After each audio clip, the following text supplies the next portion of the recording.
માળિયા હાટીનામાં ફરી દીપડાનો આતંક. વન વિભાગે શરૂ કર્યું રેસ્ક્યુ ઓપરેશન. જૂનાગઢના માળિયા હાટીના શહેરમાં સમી સાંજે ફરી દીપડો દેખાતા લોકોમાં ફફડાટ ફેલાયો છે. શહેરના કોટ ચોક નજીક નદીકાંઠા વિસ્તારમાં દીપડો દેખાતા વન વિભાગ તાત્કાલિક એક્શન મોડમાં આવ્યું છે. ગીર બોર્ડર નજીક આવેલા માળિયા હાટીનામાં વારંવાર વન્યજીવો રેસિડેન્શિયલ વિસ્તારમાં ઘૂસી આવતા હોય છે. હજુ એકાદ અઠવાડિયા પહેલાં જ દીપડાના હુમલામાં એક વ્યક્તિ ગંભીર રીતે ઈજાગ્રસ્ત થયો હતો. ઘટનાને પગલે વન વિભાગે દીપડાના લોકેશન પર પાંજરા ગોઠવી રેસ્ક્યુ ઓપરેશન શરૂ કર્યું છે.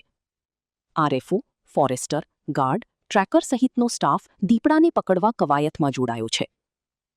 વન વિભાગે રાત્રિના સમયે કોટ ચોક, મુખ્ય બજાર, લીમડા ચોક, હવેલી ચોક, મોમાઈ ચેક સહિત નદીકાંઠાના વિસ્તારોમાં ન જવા લોકોને અપીલ કરી છે.